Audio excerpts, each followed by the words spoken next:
Good morning. It is Monday, December 30th, 11:35, and I am coming live here rather than being live in Fierce Happy Women for a couple of different reasons. One, because I wanted to reach more of you than maybe are in Fierce Happy Women, and two, to invite you to join Fierce Happy Women because fun things happen there, and I go live there once every Monday. And what's recently happened is I noticed that I have had some memories come up where I was live on this page, and I was like, "Oh, I need to do this more often." So I think I'll probably switch out and do one on one. But Fierce Happy Women is a fun group, so I invite you all to join. So good morning. It is Monday. It is December 30th. If you are in that weird liminal space between Christmas and New Year's and we don't even know what day it is and we're just sort of wandering around aimlessly full of cookies and cheese, I feel you. So it is Monday. It is not Blurred's Day. Monday, December 30th. Tomorrow is New Year's Eve. Today there's a new moon, the second new moon in the month actually. It's called a black moon. And this one is I mean, they're all pretty powerful, but this one is as intense because it's sort of conjunct with the New Year. New Year is always about new beginnings, and whatever New Year you celebrate, the traditional Gregorian calendar that we all live by, the New Year starts tomorrow night. There are other calendars, other religions. I know the Jewish New Year is Rosh Hashanah, and the Chinese New Year is in late January, and the Pagan New Year is usually well, Halloween, and then the one year ends at Halloween, the new year begins at solstice. But you get my point. There's many different times of the year. A lot of times, I think your birthday is when your year starts. So regardless of what you're following, it's a good time to take a review. And especially on a new moon, when we're talking about bringing to us, it's also a great opportunity to look at your year in review.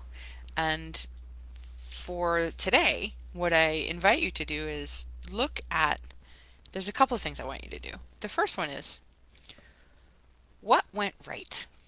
That's a big important one. I want you this year was tumultuous. It was challenging. There was lots of stuff up. It was a year of expansion, but it was also a year of clearing out the shit that no longer holds you back from that expansion. So for a lot of us, this was a pretty intense year, full of lots of lessons, and there were some external influences. There was lots of things that was anxiety producing this year, and that trend is going to continue. We had this moment of like, learn the lesson, get it, integrate it, move on. Like, it's been a bing, bing, bing, bing, bing kind of year. That's going to continue for at least the first half of 2025. We will get to see I don't know, we'll be able to catch our breath a little bit. We'll start to be able to feel like we're turning a corner towards the latter half of 2025. But the first half of 2025 is still going to be fairly intense energetically. And so I'm saying all this to you is that, like, people are like, when does it get easier? And I'm like, oh honey, it actually doesn't get easier. And so what gets easier is our ability to manage it. And that means our ability to be present with ourselves in any given moment. Because again, the external world is going to be in chaos for a long time. The external world is a reflection of our internal state for sure.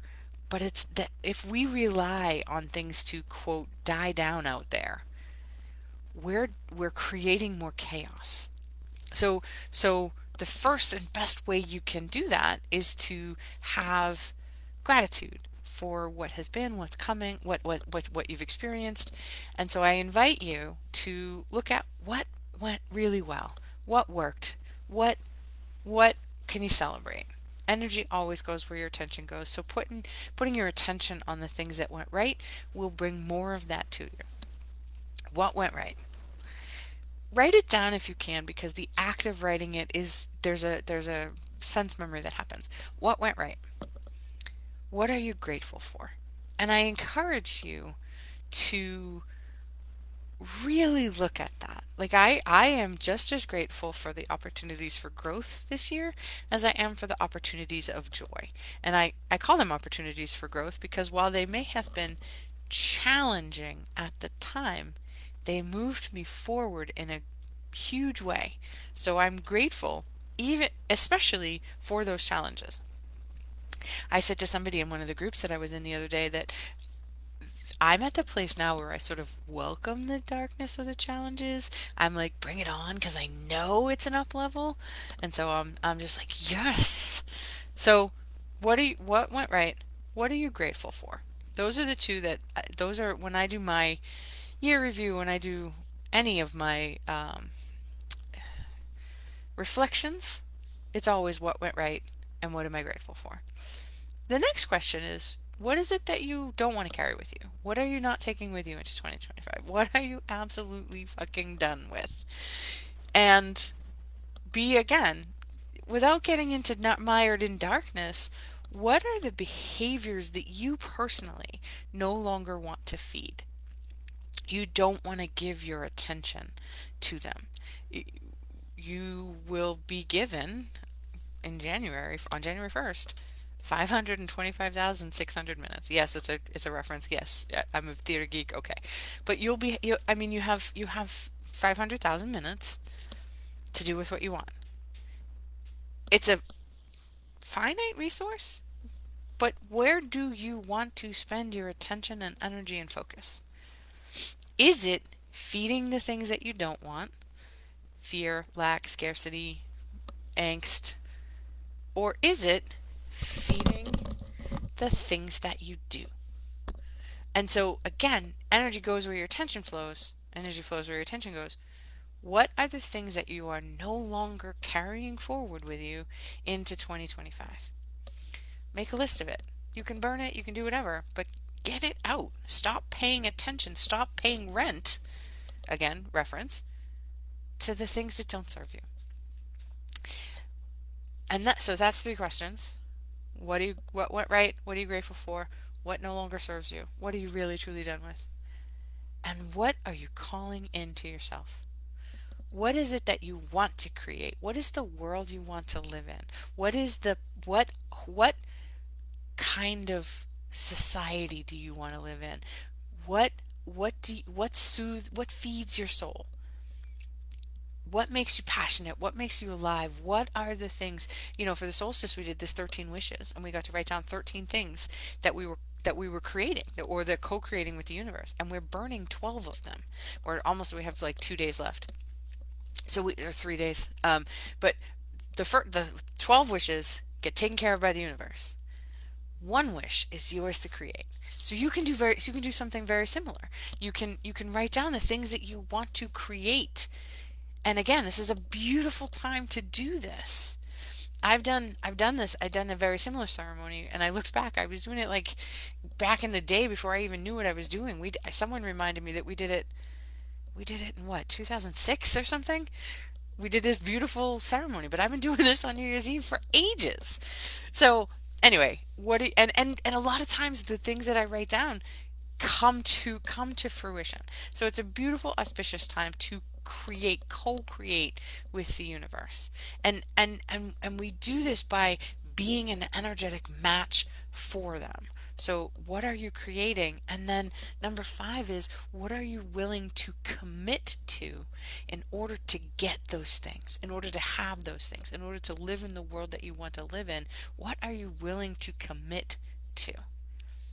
And again, I want you to be really specific on this. I wrote down on my 13 wishes. Every single one of them is something I can accomplish. I'm going to have to put some work in for it, but every single one of them is something I can accomplish on my own. Not on my own, but I allow that the universe is going to match me in my vibration. So my job, my commitment to myself is to be the highest vibration I possibly can, regardless of what's going on in the world. That it doesn't matter what the external forces say. It doesn't matter. It matters how I feel and what my energy is and how I hold a vibration. So we're up to 5 questions. Okay. What's going right? What went right this year? What are you grateful for? What are you letting go of? What are you calling to you? What are you willing to commit to in order to have that?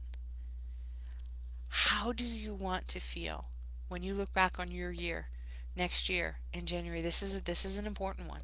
Next year at the end of the year, how do you want to feel about your year? How do you want to experience it?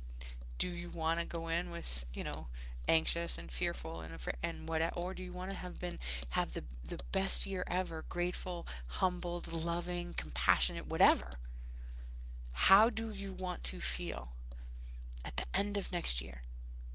And then and embody that, like really allow yourself to feel it now. It doesn't matter. It doesn't matter what's out there. It doesn't matter what your holidays were. It doesn't matter what has happened in the past. What matters is this moment right now in this present day. How maybe how you feel now, but how do you want to feel?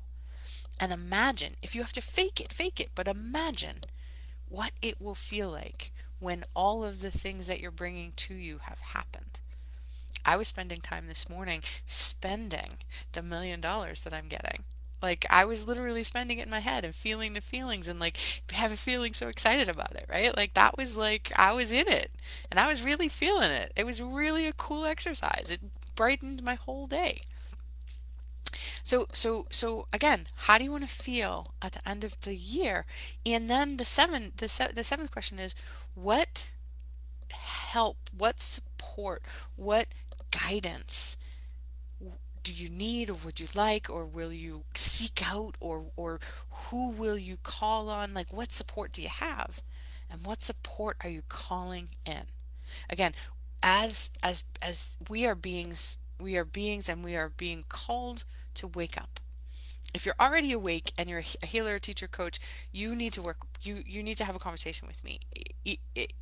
If you're just waking up, again, you need to have a conversation with me. Let's find the tools and resources that you need to be able to be on your path. We're all waking up this year. Again, it's a big, big, big year. And if you're not on your path, you will be quickly put on your path. At the solstice celebration, I charged everybody with saying yes to whatever shows up. Yes to whatever shows up as a part of your path forward, whether it looks like a joyful experience or it looks like a challenge. If you say yes to it, if you lean into it, if you dive into it, if you ask the God's universe support source for guidance in it, this is this is challenging. Help me through this. If you did nothing else but that, that's going to guide you forward. It's always in service of your growth. Now, I will say that I have a new group program starting in January. I have a new class starting in January. I'm calling it the Divine Union. It's the marriage of the divine masculine with the divine feminine. It's teaching us how to hold both of those sacred energies within us. A new group program specifically for healers and light workers and spiritual seekers and teachers and coaches. And whether or not you are already on that path or you want to be on that path or you're just called to it in some way, maybe you took a Reiki class and now you don't know what to do with it. That group program is specifically for you, helping you create a business. That's one of the things, that's one of the aspects of it, is helping you create it. I have also space for 3 one-on-one clients right now. So again, I'm going to call you, especially the teachers and the healers and the light workers. You need to be doing your work and let me help you do that. Let me guide you through it. But for anybody who is just waking up, trying to figure out what it means to be, I had a friend call me a couple weeks ago and say, "All right, talk to me about this 5D thing. What the fuck? I hear it. I don't understand it. Am I gonna like? Is it gonna be? Are we gonna go away? Is there a different planet? Tell me all the things." And I have the, I have I so I this is what I do. So if you're just waking up, I have space for 3 one-on-one coaching clients right now. Either you're on the spiritual path or you're just getting there or you're deep into the spiritual path. Either way, I have a space for you and I'm calling you. This is your call out because we're out of runway at this point. The world needs you. And so please let me teach you how to hold it, because it's only going to get messier. It is absolutely going to look pretty messy out there. Our obligation, our requirement, we are charged with holding a different space inside. And I can teach you how to do that, because I do it and I live it and I breathe it and I walk my talk, and I am legit. I gave you 7 questions. I would love to help you support this. If nothing else, come to the group healings. I will tell you that the group healings this year have been off the charts, and they just keep getting more profound. And if you did nothing else but the group healing once a month, you're still raising your vibration. There's millions of ways to work with me. My membership site is getting revamped. You can't do this alone. I'm here to help. Let me support you. I am specifically calling you out. If this resonates with you in any way, I am specifically calling you out. It's time for you to work with me. I love you all. Great, big, huge love. Happy New Year. If you want some accountability, drop me a message or drop me a line or send me an email, and I will help you with your 7 questions. Have a beautiful day. Have a beautiful Monday. Happy New Year. I'll see you next year. Thank you all for watching. Thank you, Heather.